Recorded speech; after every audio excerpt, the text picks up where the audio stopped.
Wanneer ons die nagmaal gebruik, dan beteken dit ons het deel aan Jesus Christus. Jy luister na Kort en Kragtig en ek is Fanie Meiburg. Kom ons word kragtig deur die woord. Dit is my so wonderlike voorreg, altyd, om in die woord van die Here te kan delf en te leer wat en waaroor die skrif gaan, en dat God deur sy gees aan ons die woord openbaar maak, en dat ons studie kan maak van die woord, soos wat hulle gedoen het in die Handelinge tyd, en daarna, en soos wat ons ook doen, ons ondersoek die skrifte, sodat ons 'n ware en 'n volledige begrip van God se woord kan hê, en selfs oor die nagmaal, want dit is waaroor ons gesels. Vandag gesels ek met jou steeds oor die nagmaal, maar ons het deel aan Jesus. Dis wat die nagmaal onder andere beteken. Ons het deel aan Jesus. 1 Korintiërs 10 vers 15. Ek spreek soos met verstandige mense, sê Paulus. Oordeel self wat ek sê hy. Die beker van danksegging, nou verwys hy na die nagmaalbeker, nê? Wat ons met die danksegging seën, is dit nie die gemeenskap met die bloed van Christus nie? Die brood wat ons breek, is dit nie die gemeenskap met die liggaam van Christus nie? Omdat dit een brood is ons almal een liggaam, want ons het almal deel aan die een brood. Nou as Paulus sê, wanneer ons die nagmaal gebruik, dat ons gemeenskap het met Jesus, dan beteken dit, ons deel aan, ons het aandeel in, en ons ondervind wat Jesus ondervind. Soos 1 Korintiërs 6 vers 17 sê, maar wie die Here aanhang, is een gees met hom. Onthou, ons praat oor die nagmaal. Wanneer jy die nagmaal gebruik, kom daar 'n boodskap deur, en die boodskap is, ons is een met Jesus Christus. Dis hoekom 1 Korintiërs 6, 17 sê, wanneer jy die Here aanhang, dan is jy een gees met hom. Kolossense 2 vers 9 tot 11 sê, want in hom, in Christus, woon al die volheid van die Godheid liggaamlik, en julle het die volheid in hom, in Christus, wat die hoof is van alle owerheid en mag, in wie julle ook besny is met 'n besnydenis wat nie met hande verrig word nie, deur die liggaam van die sondige vlees af te lê in die besnydenis van Christus. In kort, dis die werk van Christus aan die kruis, dis die werk van die bloed van Christus wat ons reinig van ons sonde. So wanneer ons die nagmaal gebruik, dan verklaar ons, en dan beteken dit dat ons een gees is met Jesus Christus, en dat ons die volheid van God het, omdat ons een is met Jesus Christus. Jesus Christus, moet ons verstaan, besit die volle natuur en attributes van God, en as Jesus Christus deur Heilige Gees in ons is, het ons deel aan God se natuur, en God se attributes werk in ons en werk deur ons. Hierin moet jy nie verstaan dat ons gode word wanneer ons die nagmaal gebruik, of wanneer Jesus Christus in ons deur sy gees woon nie. As Paulus praat van die volheid in Christus, beteken dit dat ons ook volmaak en perfek is deur die geregtigheid waarmee Jesus ons regverdig gemaak het, deurdat hy ons sonde vergeef het, waarvan die nagmaal natuurlik van spreek, nê. So, hoor gou 'n bietjie wat sê Kolossense 1 vers 21. Ook julle, wat vroeër vervreemd was en vyandig gesind deur die bose werke, het hy, Christus, nou versoen. Hoe?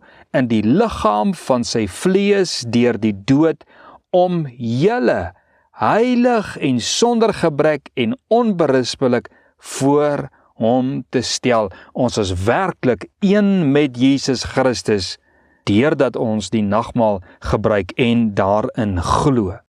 Jesus bid ook daar in Johannes 17 vers 19, en hy sê, en ek heilig myself vir hulle. Hoekom? Sodat hulle ook in waarheid geheilig kan wees. Jesus is geheilig, Jesus Christus in ons, daarom is ons ook heilig, nie omdat ons goed is nie, maar omdat Christus se werk wat ons natuurlik deur die nagmaal bevestig, nadat hy dit in ons bewerk het. Ook is ons volmaak in die sin, dat ons geseënd is met alle geestelike seëninge, soos 2 Petrus 1 sê, om te groei tot geestelike volwassenheid en goddelike natuur. Nou met hierdie agtergrond, moet ek en jy dan verstaan, om deel te hê aan Jesus, beteken ook die volgende. Ons het deel aan sy vrede, want hy is die prins van vrede, soos Handelinge 3 vers 15 sê, julle het Jesus Christus, die prins van vrede, het julle gekruisig. As hy dan in jou is, ons het deel dan aan hom, dan het ons deel aan sy vrede. Ons het deel aan sy lewe, want in hom is lewe. As hy in ons is, het ons ook lewe. Hy het gekom om ons lewe en lewe in oorvloed te gee. Ons ken daai vers so goed. Ons sê ook, ons het deel aan sy gees, as die gees van hom wat Christus uit die dood het opgewek het, in my woon en in jou woon. En die volgende gedagte, hy is die woord. Ons het deel aan hom, dan het ons ook deel aan sy woord. En as hy die woord is, dan is die woord in ons. As hy dan die lig is, dan het ons mos die lig in ons, dan is ons die lig, soos wat Jesus sê daar in die saligsprekinge, en waar hy deel van die bergpredikasie, dis eintlik wat ek bedoel. Ons is die lig van die wêreld, 'n stad op 'n berg kan nie weggesteek word nie, ons is die lig, en die lig word waar gesit bo op die emmer, nie onder die emmer, dit word nie weggesteek nie. As Jesus dan die brood is, en Christus is in ons, dan besit ons die brood van die lewe om uit te deel, ons breek dit verander, dan beteken dit ook, natuurlik, ons het ook deel aan sy lyding, soos wat 2 Korintiërs 1 vers 5 sê, soos Christus gelei het, so sal ons ook ly, maar ons het ook, saam met 2 Korintiërs 1 vers 5 se lyding, het ons ook die troos, dieselfde lyding wat Christus mee gelei het, sal ons gelei het, sal ons ly, maar dieselfde troos wat Christus ontvang het, sal ons ook ontvang, ons wat dan ly, terwille van die evangelie van Jesus Christus. Natuurlik, soos wat Jesus Christus opgestaan het uit die dood uit, so sal ons ook met daardie selfde opstanding opstaan uit die dood uit tot 'n nuwe lewe, natuurlik in Christus Jesus. En dan sê Filippense 2, praat hy van die gesindheid van Jesus Christus. Wat was die gesindheid van Jesus Christus? Hy het diensknegt gekom word, hy was nederig, en hy was nederig en gehoorsaam tot die dood. Daardie selfde gesindheid van Jesus Christus is in ons. Nou dat ons een is met Christus, moet sy gesindheid ook in ons wees, die gesindheid van diensknegt, van nederigheid en van gehoorsaamheid. En dan bid Jesus natuurlik vir sy disippels, vir ons almal. Johannes 17 vers 24, en hy vra, Vader, ek wil hê dat waar ek is, moet hulle ook wees. As Jesus dan in die hemel is by sy Vader, vra hy, Vader, wanneer hulle van hierdie aarde afgaan, dat hulle ook sal wees waar ek is, by u Vader. Johannes 17 vers 26, hy sê, Vader, laat my liefde en laat u liefde in hulle sal wees. Jesus is liefde en sy liefde is in ons, omdat ons een met hom is. En omdat ons een met hom is, sê Johannes 17 vers 13, dat sy blydskap ook volkome in ons sal wees.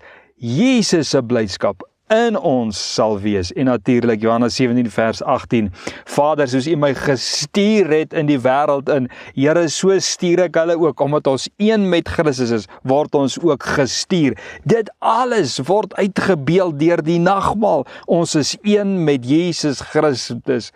Weet jy, kind van die Here, die nagmaal is meer as die eerste Sondag van die maand gebeurtenis.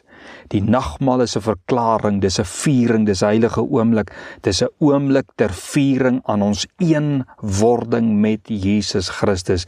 En ons eenwording met Jesus Christus is 'n goddelike gebeurtenis. Wanneer jy van die nagmaaltafel af wegstap, dan stap jy nie die wêreld binne as 'n wêreldling om verder te sondig. en God se genade te vertrap nie. Jy stap die wêreld binne as iemand wat een met Christus gemaak is. Die hemel en die hel neem notisie van jou. Jy is nou seun en dan nou dogter van God. Jy is, soos Jesus, seun van God, erfgenaam van die hemelse dinge. Blessings, kind van die Here, totdat ons Vrydag verder rondom hierdie kosbare tema, die nagmaal, gesels.